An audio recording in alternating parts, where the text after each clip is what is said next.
I am Shiloh Kinney, 32 years old, the woman my entire family has called a useless filing clerk for the last 10 years. Nobody thought a family barbecue in the Virginia suburbs would end with the sound of snapping bone.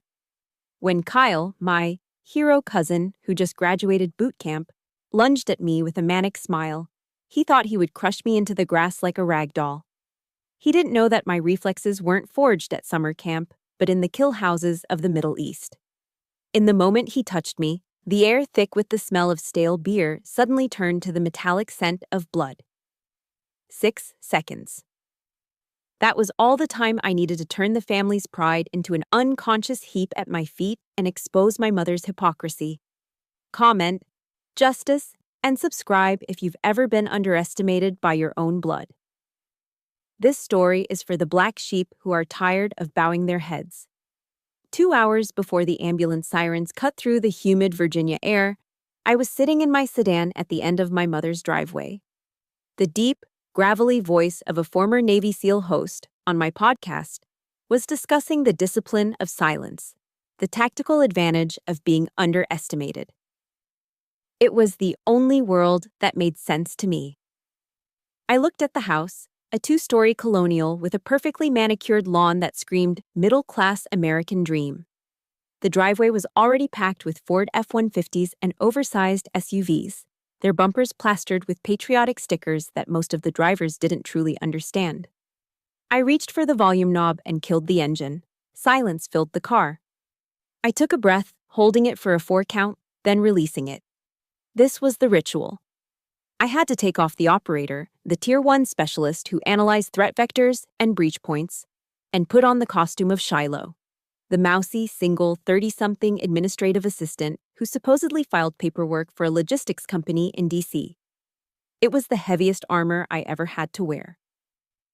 I stepped out of the car, adjusting my glasses. They were non-prescription, just another prop to soften my face, to make me look harmless. The air smelled of charcoal, lighter fluid, and roasting bratwursts. But underneath that, I could smell the tension. Walking into the backyard was like walking onto a stage where everyone knew their lines except me. The noise was overwhelming. Country music was blaring from the patio speakers, competing with the raucous laughter of men holding cans of Bud Light.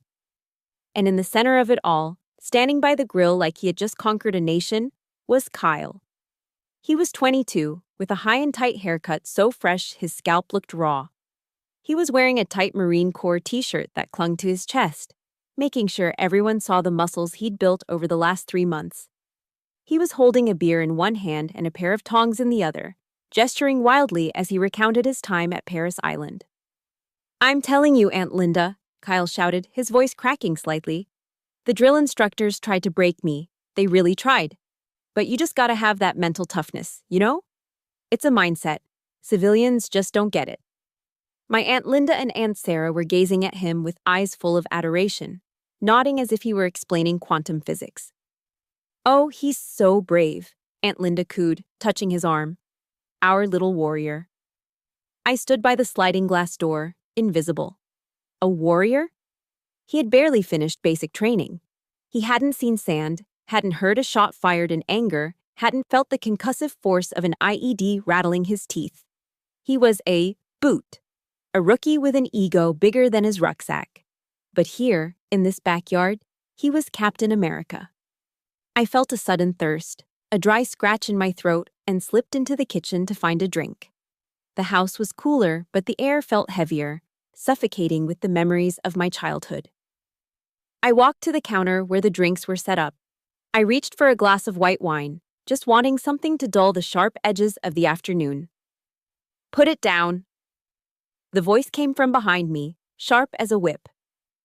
I didn't flinch. I never flinched anymore. But I froze. I turned to see my mother, Janet. She was wiping her hands on a floral dish towel, her eyes scanning me from head to toe with that familiar look of disappointment. She stepped forward and physically snatched the glass from my hand. The wine sloshed over the rim, staining her fingers, but she didn't care. "Don't drink that," she hissed, her voice low so the guests outside wouldn't hear. "A woman drinking alone in the kitchen looks cheap, Shiloh. It looks desperate." I'm 32, Mom, I said, my voice quiet, practiced. I just wanted a glass of wine. You want attention, she corrected, placing the glass out of my reach. She nodded toward the window, where Kyle was now laughing, throwing his head back. Look at Kyle. Look at his posture. That is what a man looks like. That is what success looks like. He's protecting this country. And what are you doing? Filing invoices, wearing those baggy sweaters to hide the fact that you can't find a husband. The insult was precise, designed to hurt. She hated my job because she couldn't brag about it at her bridge club. She hated my clothes because they weren't feminine enough. She had no idea that the baggy sweater was hiding a jagged line of scar tissue running along my lower ribs, a souvenir from a botched extraction in Syria 6 months ago. I'm happy for Kyle, I lied. You should be, she snapped, turning back to her potato salad. Now go outside and try to look pleasant, and for God's sake, don't embarrass me today. I walked out the back door, the humiliation burning in my chest, not because her words were true, but because I had to let them land. I had to take the hit. I couldn't tell her that while Kyle was learning how to march in formation, I was leading a team through a night raid. I couldn't tell her that the invoices I filed were actually intelligence reports on terror cells. I needed air. Real air. I skirted the edge of the patio, avoiding eye contact with my cousins, and made my way to the far corner of the yard near the old oak tree. Someone was already there. Grandpa Jim sat in his folding lawn chair, a safe distance from the chaos. He was 75, a Vietnam vet who barely spoke. The family thought he was going senile because he stared into space a lot. I knew better. He wasn't staring at nothing. He was watching everything. He didn't look up as I approached, but he shifted his legs to make room for me. He was nursing a small tumbler of amber liquid, no ice. He's loud, Grandpa Jim grunted, not pointing at Kyle, but we both knew who he meant. He's excited, I offered, leaning against the tree. He's a puppy barking at a leaf, Jim muttered, taking a slow sip. Then he turned his head slowly and looked at me. His eyes were milky with age, but the gaze was piercing. He looked at my hands, which were resting calmly at my sides. No tremors. Knuckles scarred, but relaxed. You good, kid? I'm fine, Grandpa. Shoulders look tight, he observed, carrying something heavy. He wasn't talking about luggage. A chill went down my spine. Out of everyone in this family, the old man was the only one who might suspect. He knew the smell of ozone and cordite. He knew that eyes that had seen death didn't look like normal eyes. Just work stress, I said softly. He huffed, a sound that might have been a laugh. He looked back toward the grill. Kyle was now puffing out his chest, pointing to the shiny eagle, globe, and anchor pin he had pinned onto his civilian shirt. A breach of protocol, but nobody here cared. The sun caught the metal, making it flash like a beacon of virtue. I watched that pin shine. It was perfect, untarnished, just like Kyle. Involuntarily, my hand drifted to my side, pressing against the fabric of my shirt. Underneath, the scar felt rigid and hot. A piece of shrapnel the size of a quarter had missed my kidney by an inch. I didn't get a medal for it. I didn't get a party. I got patched up by a field medic in a dark helicopter and was back on rotation 3 weeks later. The family cheered as Kyle flipped a burger into the air and caught it. Let him have his parade, Grandpa Jim whispered, almost to himself. The quiet ones. We know the bill always comes due. I nodded, swallowing the bitterness.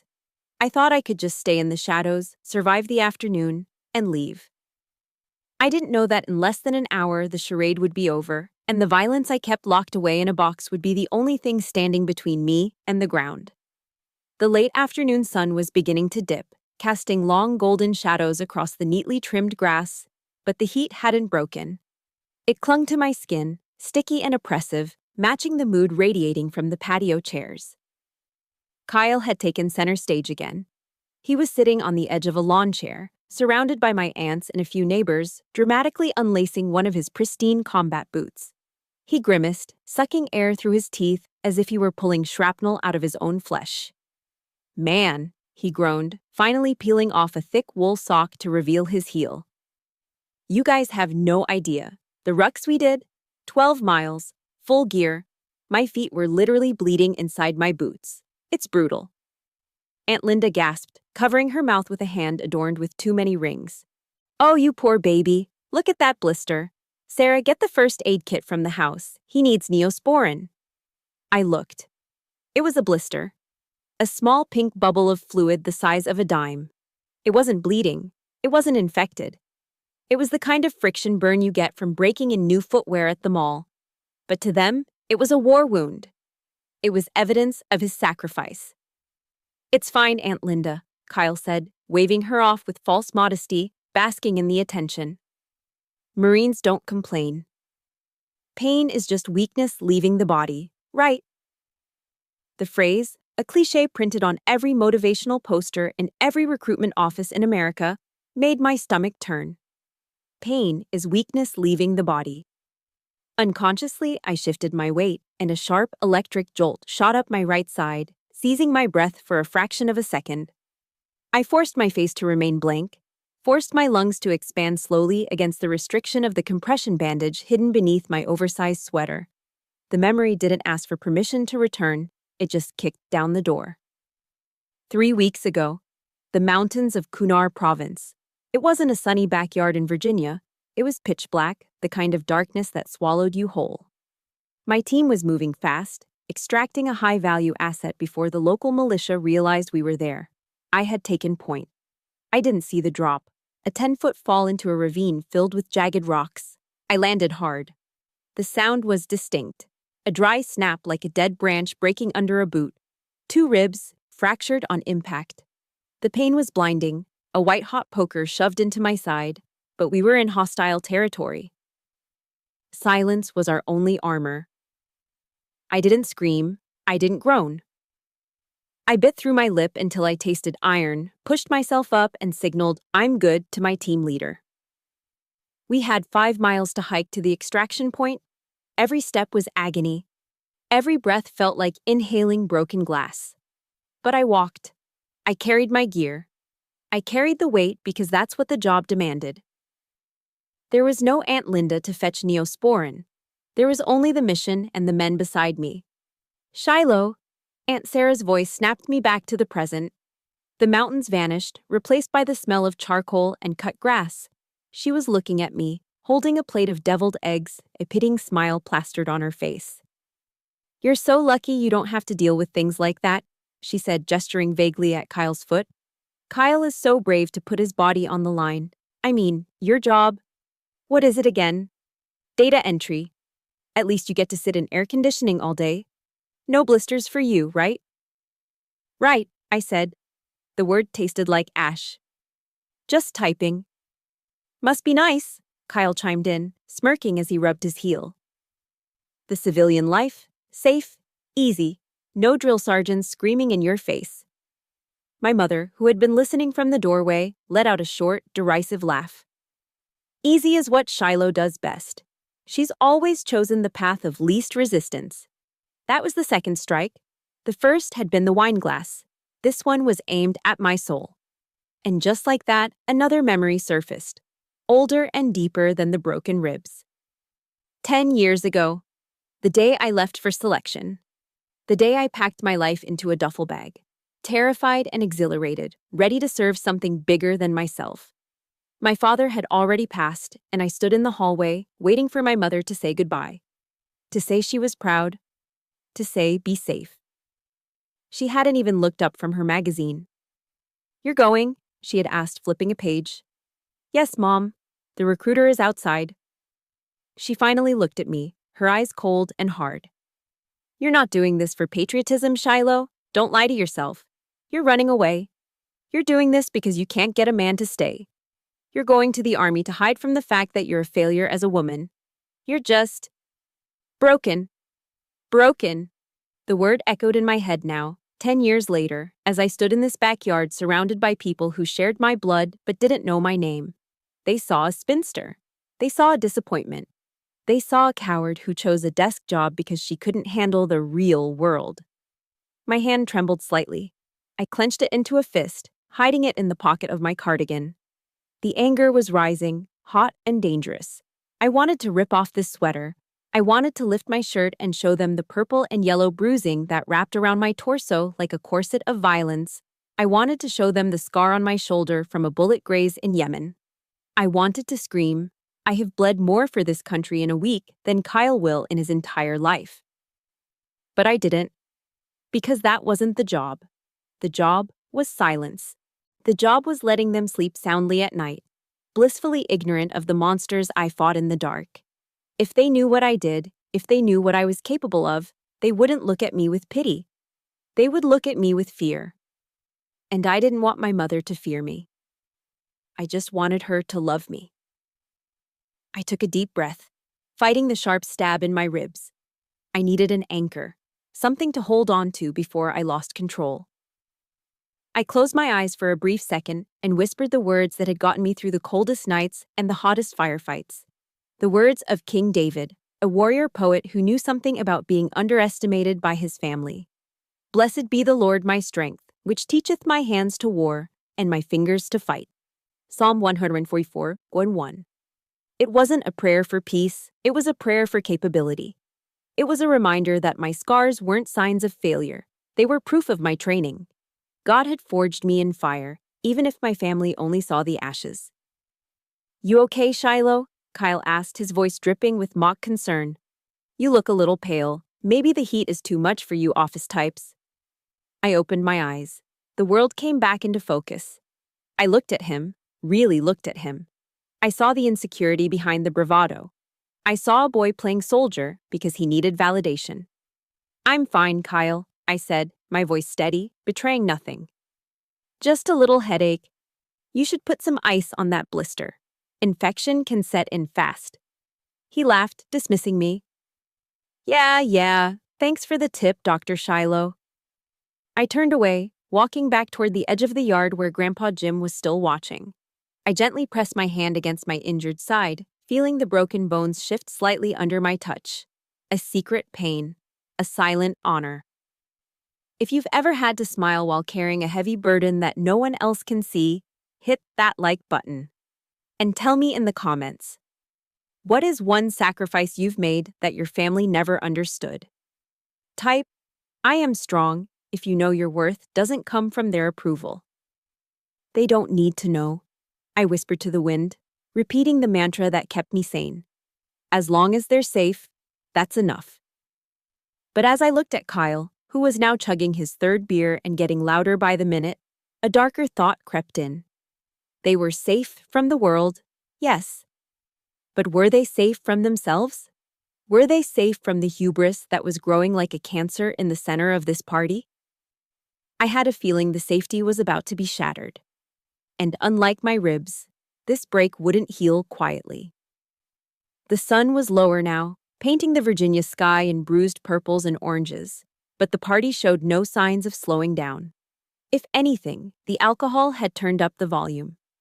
The air was thick with the smell of cheap cologne mixed with barbecue smoke, a combination that was starting to give me a headache behind my eyes.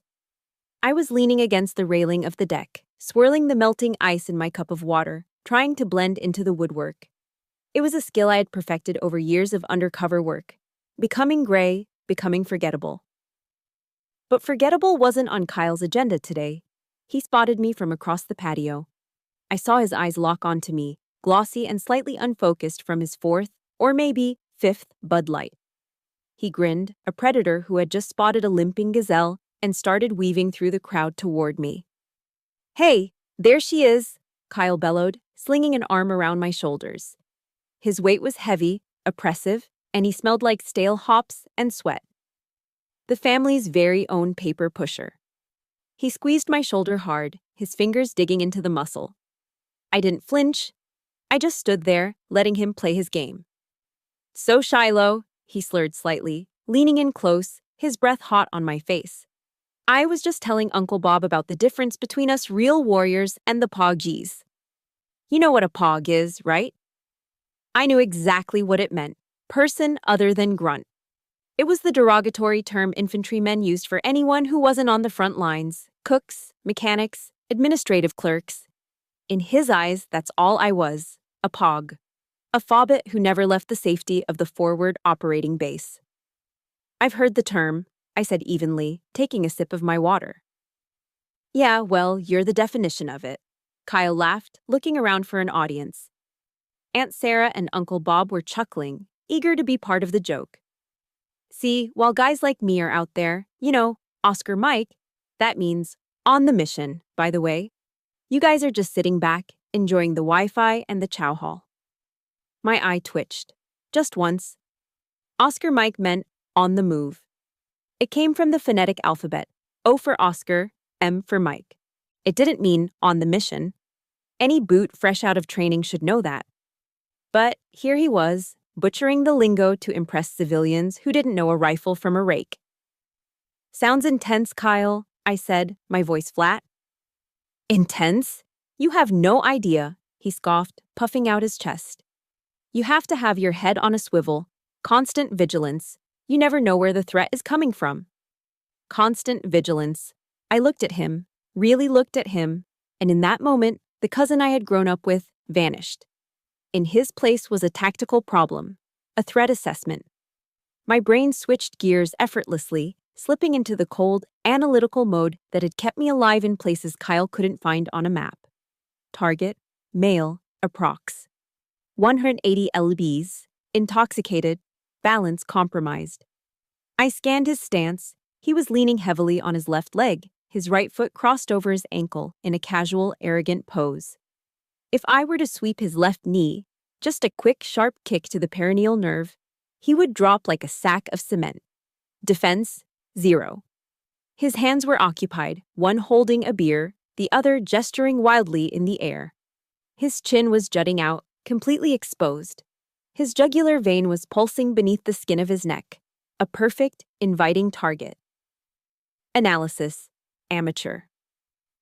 If this were a bar in Kandahar or a back alley in Beirut, he wouldn't have lasted 10 seconds. He had no situational awareness. He had let an enemy, me, get within striking distance without assessing my hands or my posture. He was loud. He was visible. He was a walking casualty. If this was a war zone, Kyle, I thought, the words echoing loudly in my skull, you'd be dead 10 times over before you even dropped your beer. You listening to me, Shiloh? Kyle poked me in the chest with a finger. I said, you wouldn't last a day in my boots. The poke was the trigger. It was a small physical aggression, harmless in a family setting. But my body didn't know we were at a barbecue. My body remembered the rules of engagement. Contact front, react. For a split second, the world slowed down. My hand tightened around the plastic cup of ice water. The plastic crunched loudly, buckling under the sudden pressure of my grip. My knuckles turned white. Every fiber of my muscle memory screamed at me to move. Step in, trap the arm, strike the throat, neutralize. It would take less than 2 seconds. I could envision it perfectly. The look of shock on his face as his airway collapsed. The sound of the beer can hitting the patio pavers. The silence that would follow. I took a sharp breath, forcing the violence back down into the dark box where I kept it. I released the tension in my hand, though the cup was now permanently deformed. I'm listening, Kyle, I said, my voice barely a whisper. I'm just taking it all in. From the corner of my eye, I saw movement. Grandpa Jim. He was still in his lawn chair under the oak tree, but he was no longer looking at the grill. He was looking directly at me. His eyes, usually clouded with age, were sharp and clear. He wasn't looking at my face. He was looking at my hands. He saw the crushed cup. He saw the shift in my stance, the way I had subtly bladed my body away from Kyle, protecting my center line, ready to strike. He knew. He gave me a nearly imperceptible nod. A soldier's nod. Stand down, Marine. Not here, not yet. The connection broke as Kyle let out a loud belch, slapping his stomach. Anyway, he announced, bored with tormenting me since I wasn't fighting back. I need a refill. This civilian beer goes down like water. You want anything, Pog? Are you good with your whatever that is? I'm good, I said. He rolled his eyes, turning his back on me completely. Another tactical error. And sauntered off toward the cooler, shouting for Uncle Bob to toss him a cold one. I let out a long, shaky exhale. The adrenaline was still humming in my veins, a low-voltage buzz that made my fingertips tingle. I looked down at the mangled cup in my hand. Ice water dripped onto my shoes, cold and sobering. I had been tested, and I had held the line. But as I watched Kyle high-five another relative, laughing at some joke I couldn't hear, I realized something terrifying. The restraint was fraying. The mask was slipping. I wasn't sure how much longer I could play the part of the meek, useless cousin, not when the hero was begging to be taught a lesson. I tossed the ruined cup into the trash can. It hit the bottom with a hollow thud. 1 more hour, I told myself. Just survive 1 more hour. But the sun was setting and the shadows were getting longer. And in the dark, monsters tend to come out to play. I just hoped Kyle realized before it was too late that he wasn't the monster in this story. He was the prey. The shadows under the oak tree were deep and cool, a sanctuary from the glaring artificial lights that had just flickered on around the patio. Kyle had wandered back over, drawn not by interest but by the need to have an audience for his beer-fueled bravado. He stood swaying slightly, holding a fresh can of Bud Light, looking down at Grandpa Jim. "So, Grandpa," Kyle slurred, his voice too loud for the quiet corner of the yard. "You were in Nam, right? That must have been wild." "Lot of action? Like Full Metal Jacket style?" He grinned, expecting a war story full of explosions and heroism, something that would validate his own fantasies of combat.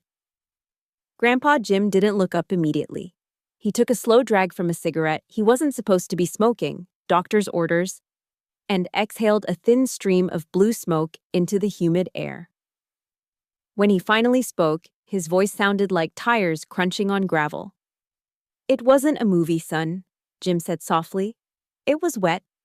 It rained for 3 weeks straight in '68. Your boots rotted on your feet. You didn't see the enemy. You just heard the jungle moving. And you smelled it. The rot. The damp earth." He paused, his eyes drifting to a place none of us could see. "I lost my best friend, Miller, because he lit a cigarette at the wrong time. Just a flash. Then, gone." The silence that followed was heavy, weighted with the ghosts of men who never came home. I felt a tightness in my chest, a familiar ache of shared understanding. I knew that smell. I knew that sudden, violent loss. Kyle blinked, clearly bored. The adrenaline-pumping story he wanted hadn't materialized. "Yeah, well," Kyle interrupted, stifling a yawn and checking his phone. "Sounds pretty depressing, honestly. Not really the vibe for a party, you know? I'm gonna go grab another cold one. Aunt Linda made those jalapeno poppers." He turned on his heel without a second glance, leaving the old man and his trauma alone in the dark. I watched him go, feeling a surge of disgust so potent it tasted like bile. He treated a veteran's pain like bad entertainment. I didn't move. I stayed right where I was, leaning against the rough bark of the oak tree. Grandpa Jim took another drag, ash falling onto his faded jeans. "He doesn't get it," I said quietly. It wasn't a question. "He's a tourist," Jim replied, tapping ash off his cigarette. "He bought the t-shirt, but he hasn't paid the admission price." He reached into the pocket of his denim jacket and pulled out a silver flask. It was battered, dented in one corner, the metal worn smooth by decades of handling. He unscrewed the cap with trembling fingers. "Cup," he commanded gently.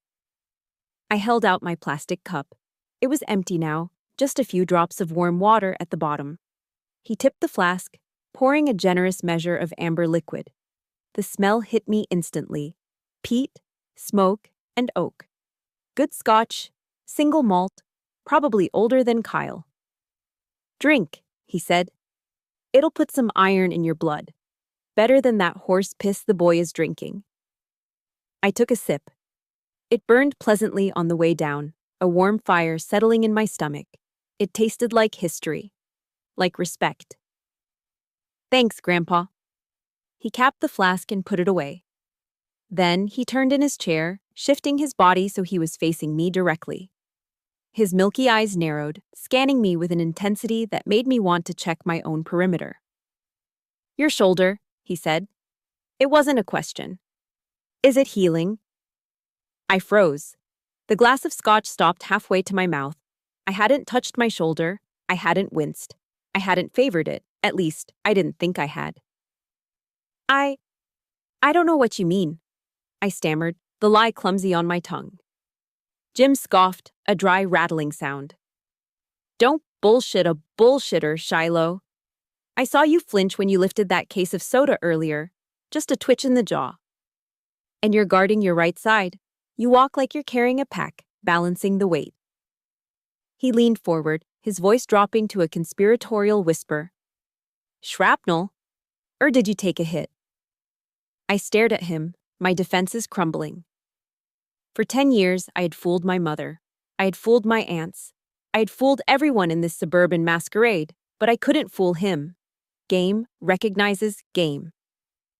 Fall, I whispered, the truth slipping out before I could stop it. Broken ribs, 3 weeks ago. He nodded slowly, absorbing the intel. There was no pity in his eyes, only recognition. The look one wolf gives another across the pack. Rough terrain? Rough enough? And the family thinks you're typing invoices.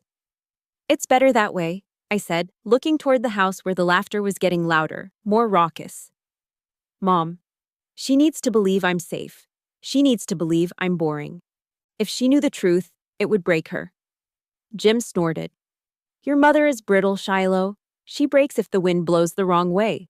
But you? He reached out, his calloused, papery hand covering mine where it rested on the arm of his chair. His grip was surprisingly strong. You're made of different stuff. You're tougher than steel, kid. Steel bends. You don't. Tears pricked the back of my eyes, sudden and hot. I blinked them away furiously.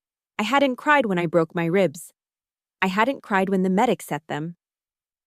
But hearing this old man, this forgotten warrior, see me, truly see me, cracked something open inside my chest. I feel like I'm disappearing sometimes, I confessed, my voice barely audible over the chirping crickets.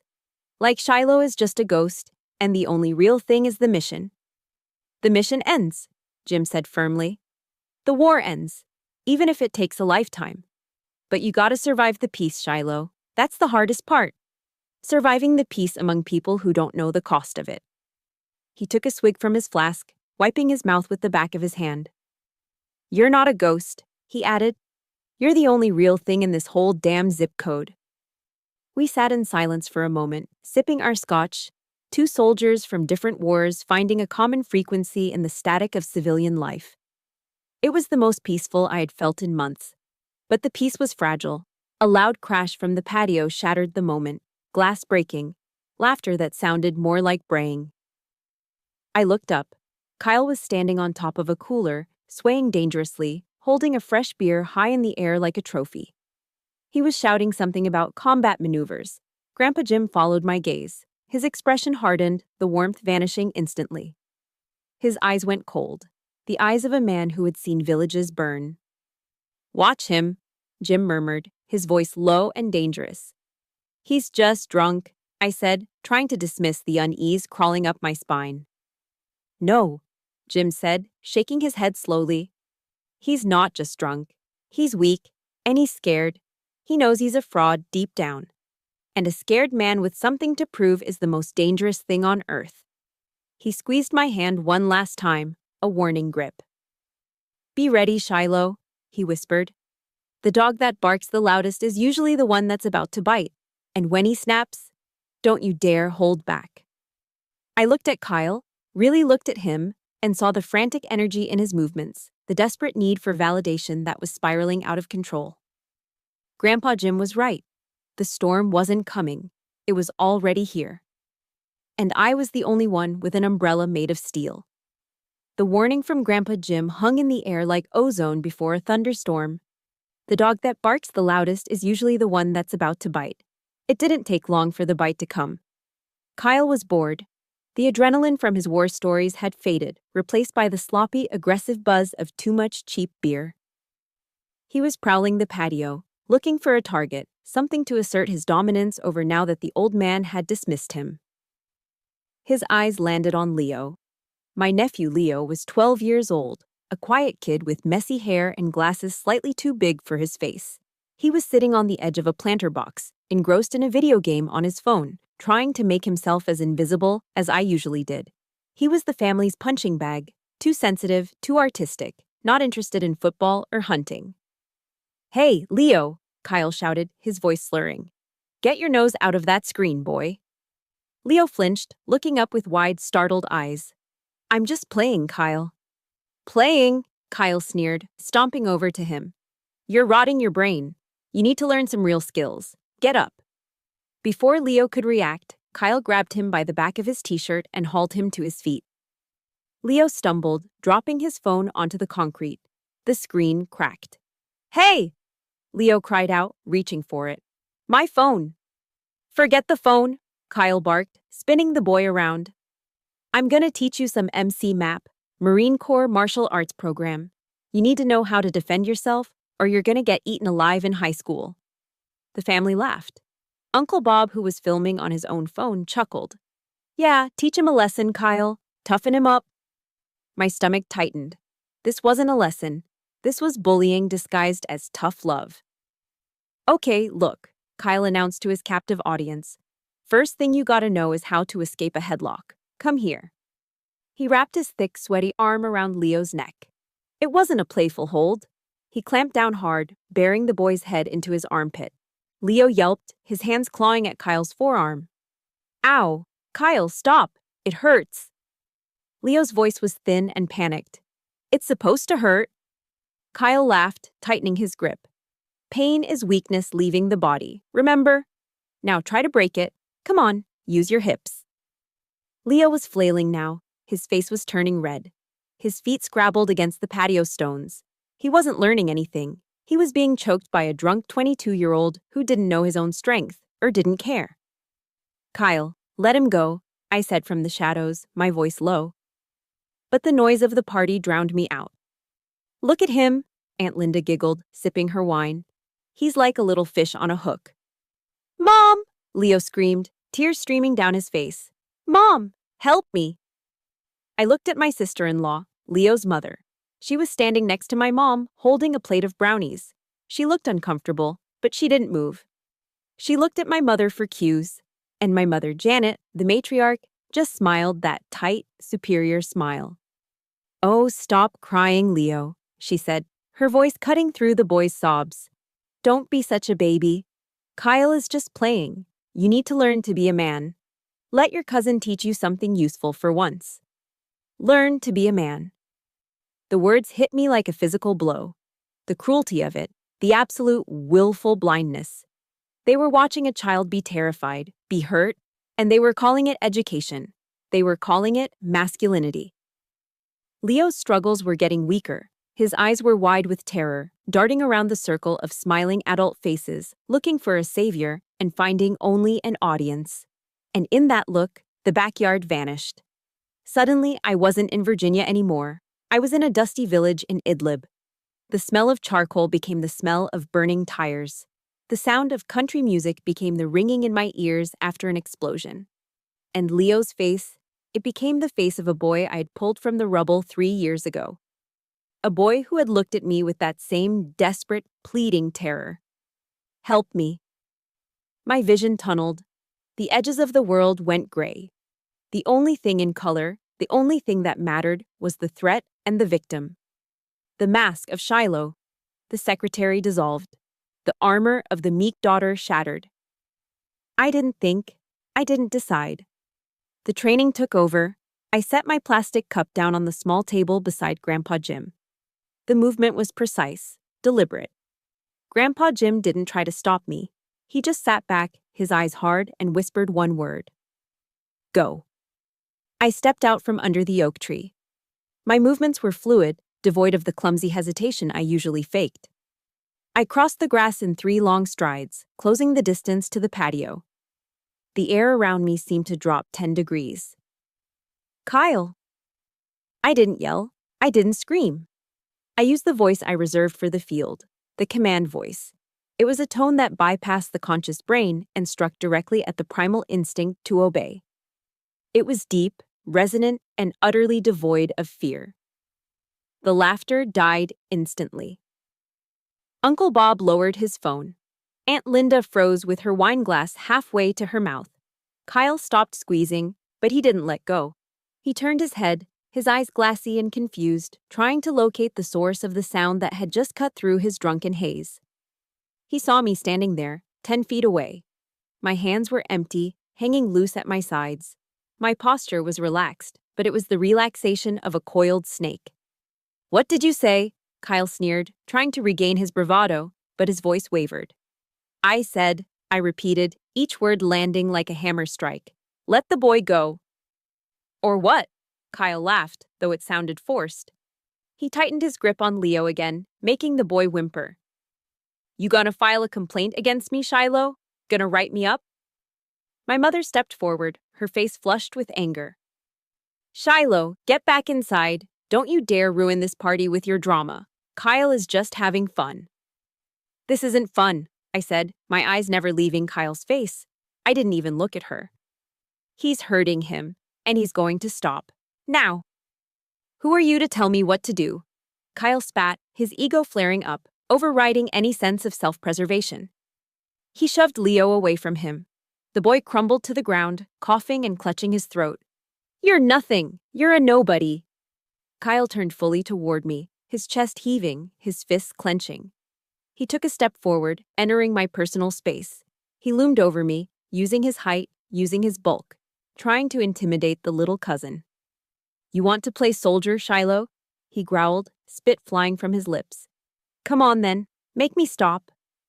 He raised his hands in a sloppy fighting stance. I looked at his hands. I looked at his feet. I looked at the exposed line of his jaw. Grandpa Jim was right. The dog had snapped. And for the first time in 10 years, I wasn't going to walk away. "Your choice, Kyle," I whispered, so only he could hear. "But you're not going to like how this ends." The silence in the yard was absolute. Even the crickets seemed to be holding their breath. Everyone was waiting. Waiting for the secretary to retreat. Waiting for the mother to yell. Waiting for the hero to win. They were all wrong. Because the hero wasn't the one standing tall. The hero was the one about to bring him to his knees. Kyle didn't hesitate. He didn't think. He reacted with the brute force of a wounded ego. "You bitch!" he screamed, his face contorted into a mask of pure, drunken rage. He lowered his shoulder and charged. It was a classic high school football tackle, clumsy, telegraphed, and completely reliant on mass. He intended to drive me into the dirt, to use his 200 pounds to crush the little secretary who dared to question him. To him, I was just a speed bump. But to me, he was moving in slow motion. My world narrowed down to geometry and physics. The noise of the party, my mother's gasp, Leo's whimper, the country music, faded into a dull hum. My heart rate didn't spike. It steadied. This was the place where I lived. This was the flow. Threat vector incoming. Center mass, velocity, moderate. I didn't step back. Retreating would give him momentum. I didn't step forward. Engaging head-on would be a contest of strength, and he was bigger. So, I disappeared. Just as Kyle was about to make contact, just as he thought he had me, I pivoted. My left foot slid back into the side in a smooth arc, my body turning 90 degrees like a closing door. Kyle hit nothing but air. But I didn't just let him miss. I helped him. As he lunged past me, stumbling forward under his own unchecked inertia, my right hand shot out. I didn't strike him, I guided him. I placed my palm flat against his shoulder blade and shoved, adding my force to his. "Whoa!" Kyle yelped, his feet tangling as he tried to regain his balance. He was falling forward, exposing his back. The cardinal sin of combat. Target exposed, execute. I moved in. My body flowed like water, closing the gap instantly. I kicked the back of his knee, a sharp, precise strike to the popliteal fossa. His leg buckled. He dropped to his knees with a grunt, his momentum arrested, but his balance destroyed. Before he could even process that he was on the ground, I was on him. I wrapped my left arm around his neck from behind. It wasn't a hug. It was a vice.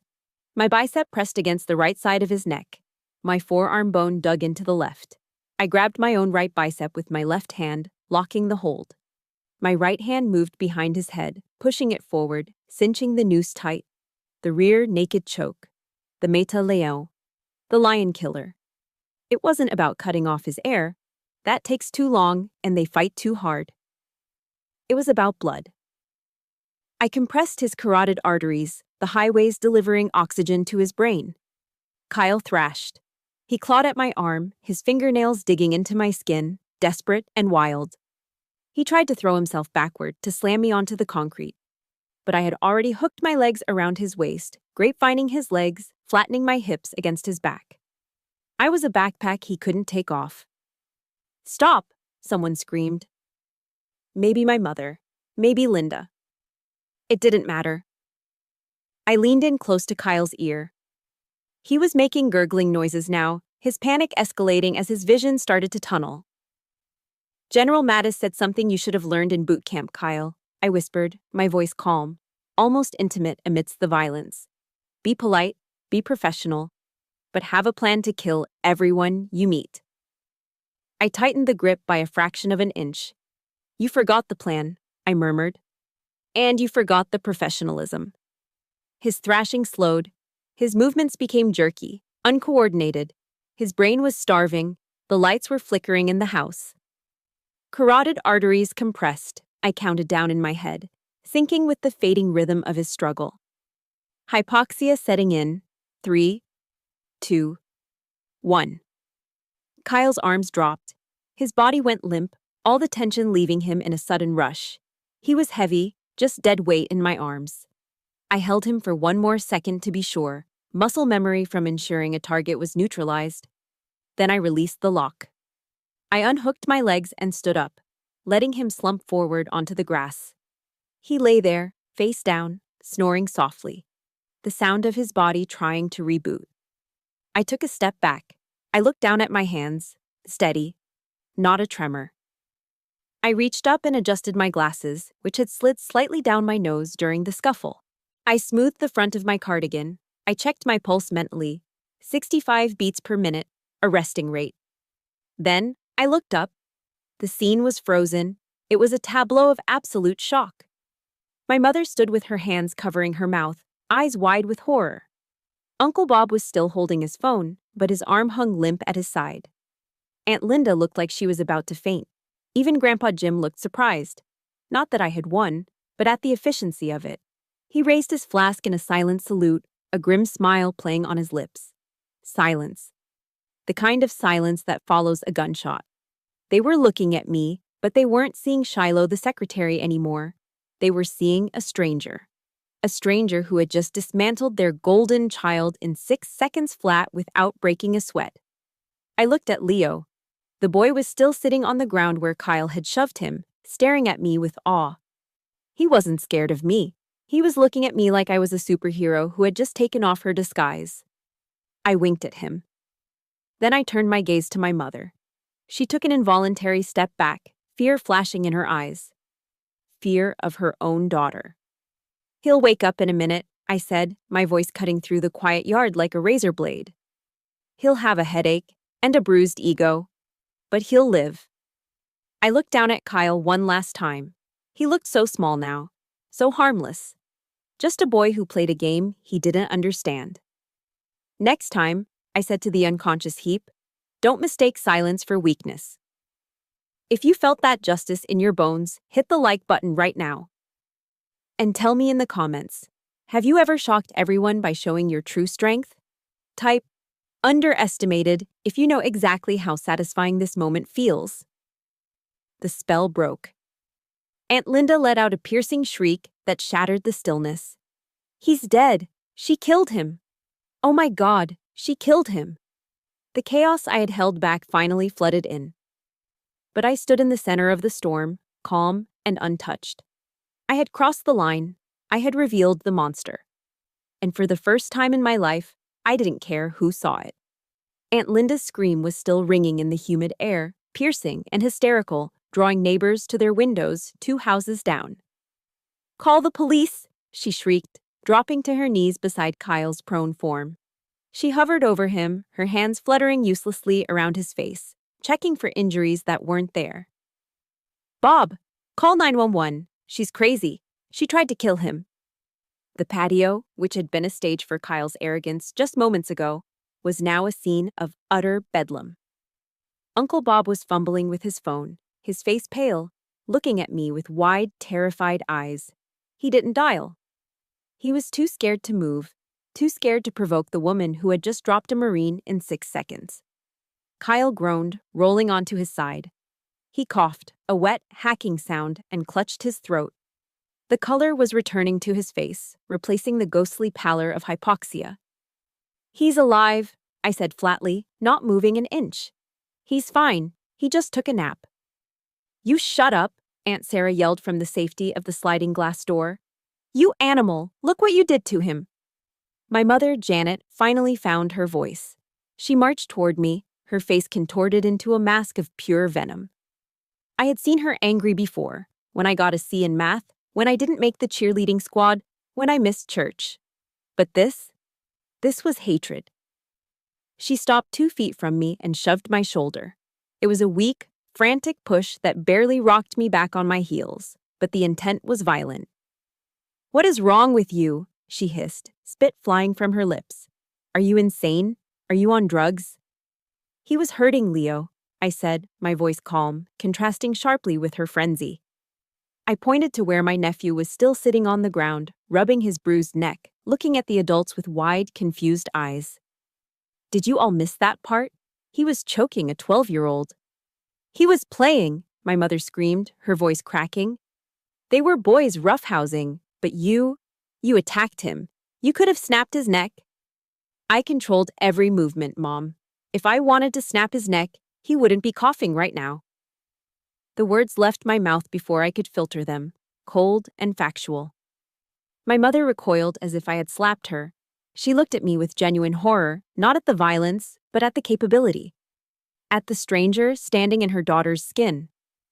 You're jealous, she spat, shaking her head as if trying to rearrange reality to fit her narrative. That's what this is. You're jealous of Kyle. You're jealous that he's a hero, and you're nothing. You're jealous that he has a life, a future, and you're just a bitter, lonely spinster. You wanted to humiliate him. I stared at her.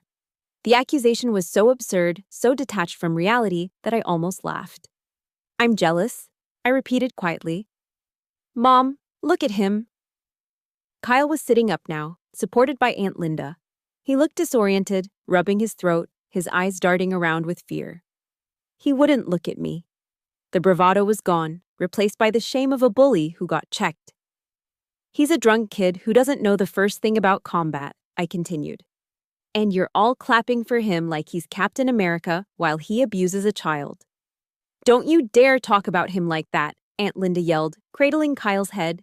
He serves this country. He protects people like you. He doesn't protect anyone, a gravelly voice cut through the noise. Grandpa Jim stood up from his chair.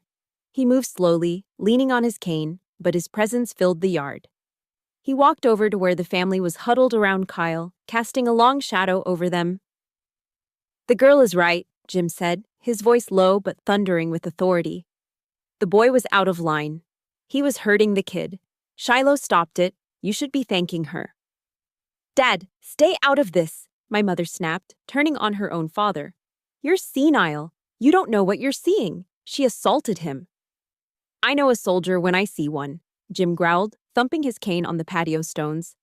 And I know a coward when I see one. Kyle is the coward. And you lot. He swept his gaze over the family, his eyes filled with disappointment. You're a bunch of blind fools. That's enough, Uncle Bob shouted, finally finding his courage now that the target was an old man. Jim, sit down. Janet is right. Shiloh is dangerous. Look at her. She's standing there like a psychopath. No remorse, no tears. I looked around the circle of faces. My mother, my aunts, my uncle. They were all looking at me with the same expression, fear and loathing. They didn't care about Leo. I glanced at the boy. He had crawled away to the edge of the grass, forgotten by his own parents in their rush to comfort the aggressor. They didn't care about right or wrong. They cared about the narrative. In their story, Kyle was the golden child, the hero, the future. I was the scapegoat, the failure, the background noise. By taking Kyle down, I hadn't just hurt him physically, I had shattered their carefully constructed fantasy. I had proven that their hero was weak and their failure was powerful. And that was unforgivable. "You need help, Shiloh," my mother said, her voice dropping to a cold, dismissive tone. "You need professional help. I don't know where you learned those things, but it's not normal. It's sick." "It's training, Mom," I said, feeling the last tether of attachment snap inside my chest. "It's what keeps you safe at night. But you don't want to know that. You prefer the fairy tale." "Get out," she whispered. I raised an eyebrow. "Excuse me?" "Get out of my house," she said louder, pointing a trembling finger at the gate. "Leave. Before Bob calls the sheriff. I don't want you here. You're not the daughter I raised." I looked at her. I looked at the woman whose approval I'd chased for 32 years. The woman whose criticism had driven me to push myself harder, to become elite, to become lethal, just to prove I was worth something. And I realized with a clarity that was both heartbreaking and liberating that I would never be enough for her. Not because I lacked value, but because she lacked the capacity to see it. "You're right, Mom," I said softly. "I'm not the daughter you raised. That girl died a long time ago in a desert you couldn't find on a map." I turned to Grandpa Jim. He gave me a sad, knowing nod. "Go," his eyes said. "Save yourself." Then I looked at Leo. "You okay, bud?" He nodded, sniffling, clutching his phone. "Thank you, Aunt Shiloh." "Keep your head up," I told him. "Don't let them break you." I didn't look at Kyle. He wasn't worth the eye contact. I turned my back on them. I turned my back on the accusations, the gaslighting, the toxic loyalty to a lie. I walked toward the sliding glass door to get my purse, my steps steady and rhythmic. Behind me, the babble of voices started up again, comforting Kyle, vilifying me, rewriting history in real time. But their voices sounded distant now, like static on a radio channel I was tuning out. I was done. The mission here was scrubbed. It was time to extract. The interior of the house was cool and quiet, a jarring contrast to the heat and hysteria of the backyard. It felt like a museum of a family I didn't belong to. I walked through the hallway, my footsteps muffled by the thick carpet. On the walls, framed photos smiled back at me. Kyle in his football uniform, my sister at her wedding, my mother receiving a garden club award. There were no pictures of me. Not really. Just a blurry group shot from a Christmas 5 years ago where I was standing in the back, half obscured by a Christmas tree. I reached the foyer table where I had left my purse. I checked my essentials automatically. Keys, wallet, sunglasses, check, check, check. I was ready to leave. I was ready to never come back. But as I reached for the brass doorknob, a hand slammed against the wood, holding the door shut. I didn't flinch. I turned slowly to find my mother standing there. She was breathing hard, her chest heaving, her face flushed with a mixture of rage and desperation. She looked small suddenly, small and petty. "You're not leaving," she said, her voice trembling. "Watch me," I replied, my tone even. "You're going to go back out there," she hissed, pointing toward the patio door where the muffled sounds of Aunt Linda's wailing could still be heard. "And you are going to apologize to Kyle. You're going to tell everyone that you snapped, that you're on medication, that you're sorry." I looked at her, truly looked at her, for what felt like the first time. I saw the fear behind her eyes, not fear for Kyle, but fear for her image, fear that the perfect suburban facade was cracking, and I was the hammer. "No," I said.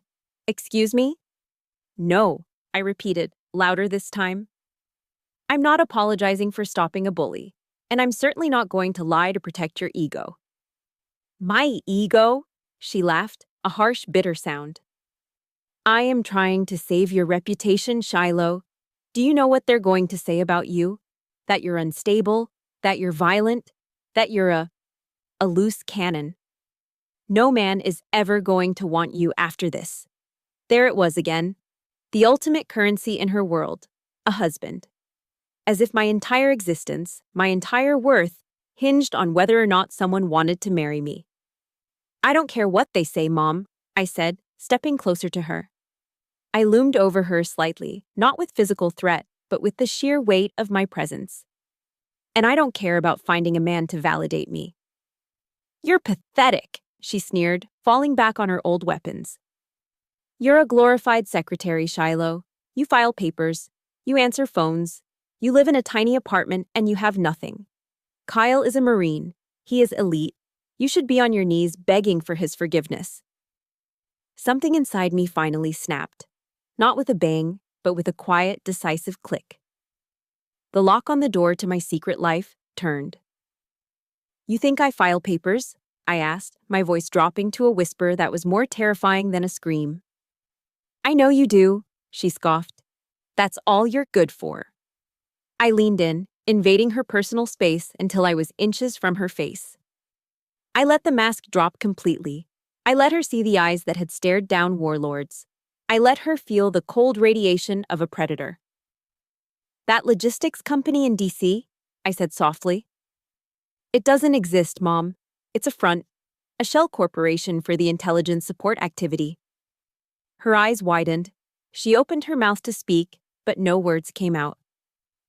I don't type invoices, I continued, relentless. I hunt people, bad people, people who make Kyle's drill instructors look like kindergarten teachers. I speak 3 dialects of Arabic. I have a clearance level you don't even know exists. And those scars you think are ugly? I got them dragging a teammate out of a burning building in Aleppo while you were asleep in your comfortable bed. She took a step back, hitting the wall. She looked terrified. You're lying, she whispered, but her voice lacked conviction. Believe what you want, I said, straightening up and adjusting my purse strap. But know this, I am not the failure of this family. I am the shield that protects it. I reached for the doorknob again. This time, she didn't stop me. She couldn't. She was paralyzed by the sudden, massive shift in power dynamics. But before I opened the door, I turned back to her one last time. I needed to leave her with something she would never forget. Something that would burn every time she looked at her precious, fragile nephew. You know, Mom, I said, a sad smile playing on my lips. You always told me you wanted me to marry a strong man, someone capable, someone dangerous. I gestured around the silent, empty hallway, encompassing the backyard, the men drinking beer, the boys playing soldier. It's a shame, I said, my voice heavy with finality. Because in this entire house, the strongest man is me. I opened the door and walked out. The humid air hit me again, but this time it felt different. It didn't feel oppressive. It felt like freedom. As I walked down the driveway toward my car, I saw movement at the side gate. Grandpa Jim was standing there, leaning on the fence. He wasn't smiling, but he raised 2 fingers to his brow in a casual salute. Give him hell, kid, he mouthed. And behind him, peeking through the slats of the fence, was Leo.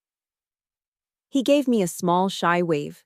I waved back, got into my car, and locked the doors. The sound of the locks engaging was the most satisfying sound I had heard all day. It was the sound of a boundary being set in stone. I started the engine. The radio came on, resuming the podcast I had paused hours ago. The host was talking about extraction strategies, about knowing when a position is compromised and when it's time to leave. I put the car in reverse and backed out of the driveway. I didn't look at the house. I didn't look at the window where I knew my mother was watching. I looked at the road ahead. I drove past the rows of manicured lawns and American flags. I drove until the suburbs faded into the highway. I drove until the sun finally set, leaving the world in darkness. But I wasn't afraid of the dark. The dark was where I did my best work. And for the first time in a long time, I was heading home. Not to the house I grew up in, but to the life I had built. A life where strength was respected, silence was a virtue, and family was earned, not inherited. 6 months later. The air inside the SCIF, Sensitive Compartmented Information Facility, was filtered, recycled, and kept at a constant 68 degrees. It smelled of ozone, gun oil, and high-grade coffee. It was a stark contrast to the humid, emotionally suffocating backyard in Virginia, and I preferred it this way. Here, the walls were soundproof. Here, there were no windows to look out of and no prying eyes to look in. I stood at a metal workbench, stripping down my Glock 19. My hands moved with a rhythmic, practiced efficiency, checking the slide, the spring, the barrel.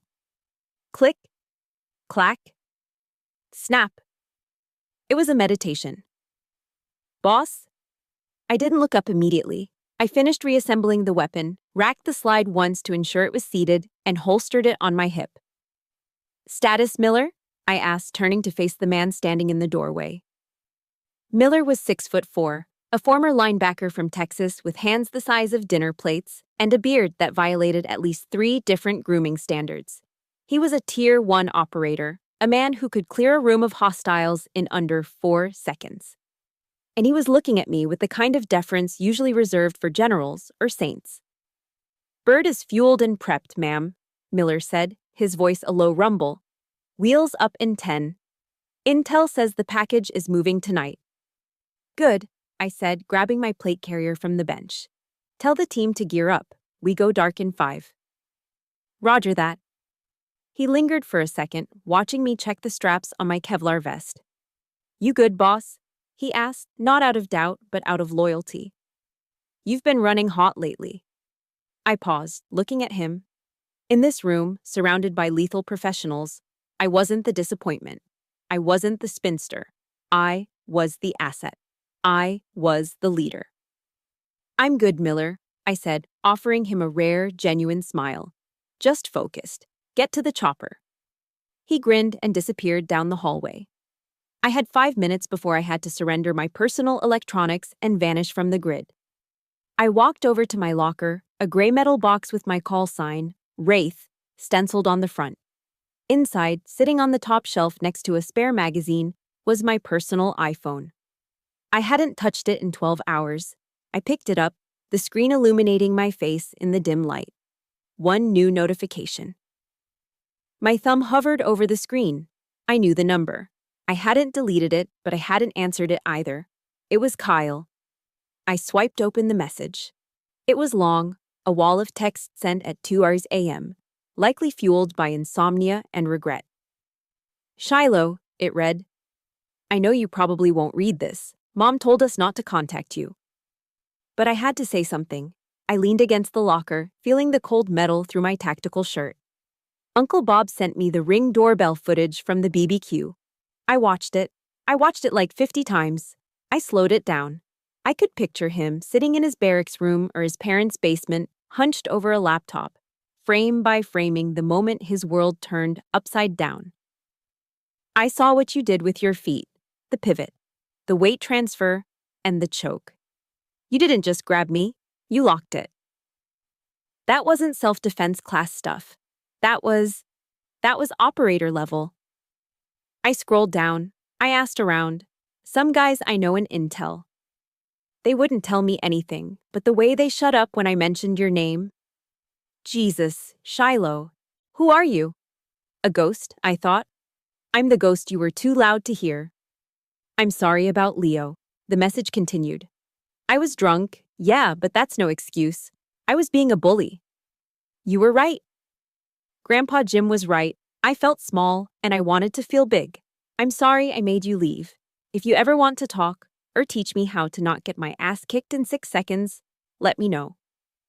I stared at the words. 6 months ago, this message would have meant everything to me. It would have been the vindication I craved. It would have been the proof that I wasn't crazy, that I wasn't the villain. But now, it just felt quiet. It was an echo from a life I'd already shed, like a skin I had outgrown. I didn't feel angry at Kyle anymore. I didn't feel triumphant. I just felt a distant, detached pity.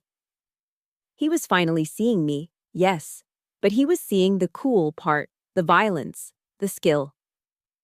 He still didn't know me. He didn't know the nights I spent awake, the weight of the decisions I made, the cost of the silence I kept. And he never would.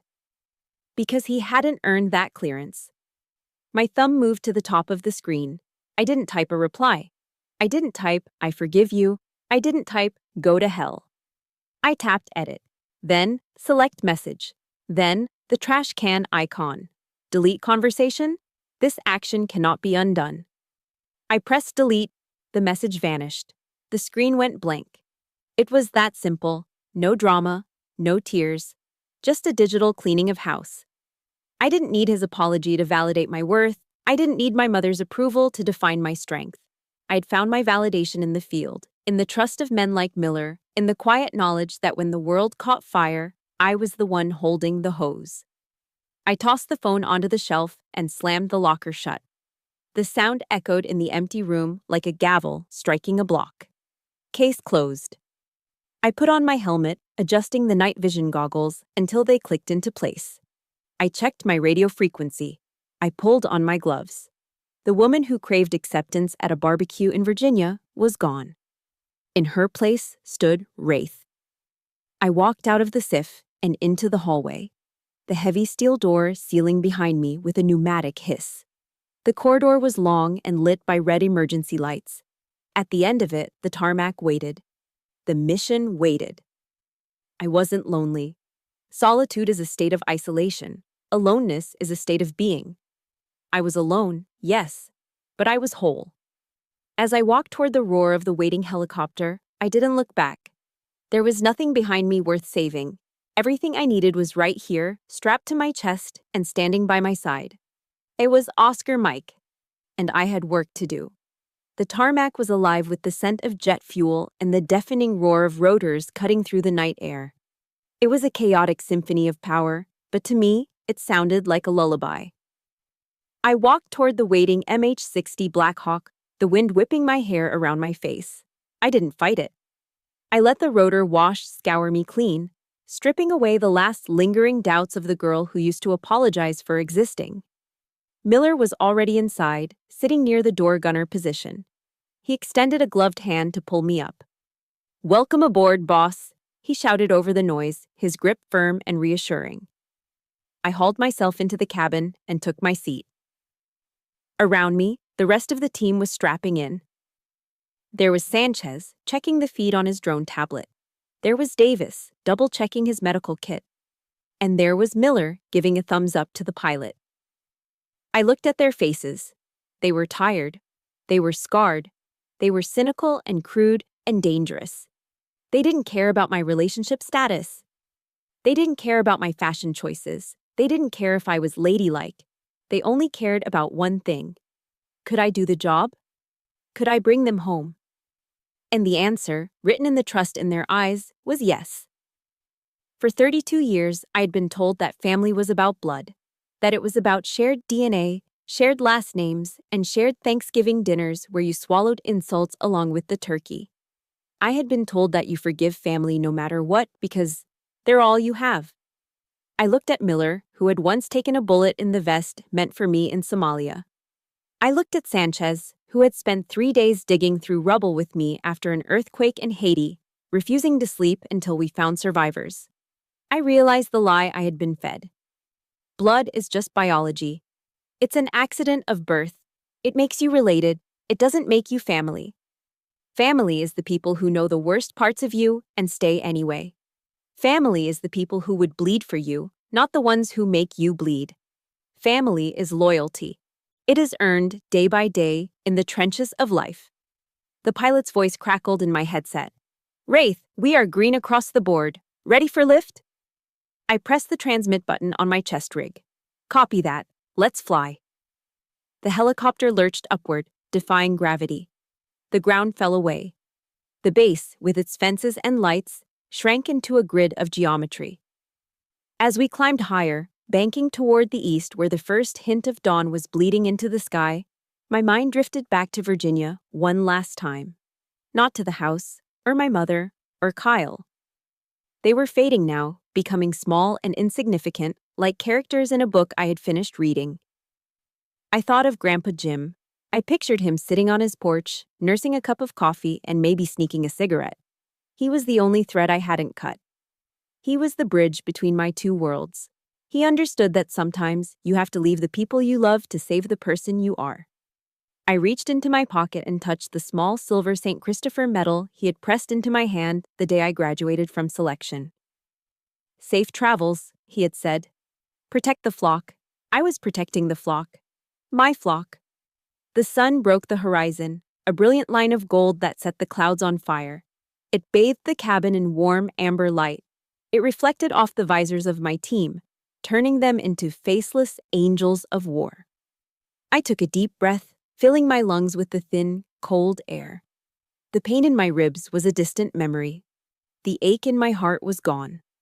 For the first time in my life, I wasn't waiting for permission to be happy. I wasn't waiting for approval to be strong. I looked out at the endless horizon, at the world waiting below. It was dangerous, it was messy, it was beautiful. And I was ready for it. A smile touched my lips. Not the polite, practiced smile of Shiloh the secretary, but the fierce, wild smile of Wraith. I am Shiloh Kinney. I am a warrior. I am a leader. And as the Black Hawk cut through the morning sky, carrying me toward the mission and the men who would die for me, I knew one thing with absolute certainty. I wasn't running away. I was finally home. We all carry scars that our families can't see. If my story resonated with you today, it's because you know the truth. Silence isn't weakness, it's discipline. And you don't owe your loyalty to anyone who treats you like you're invisible. Real family is earned. If you are ready to stop apologizing and start living on your own terms, please hit that like button and subscribe to the channel. We are building a squad of survivors here, and I want you in it. And tell me in the comments below, who is the Grandpa Jim in your life? The one person who always believed in you when no one else did? Let's honor them today. Stay safe, stay strong. This is Shiloh, signing off.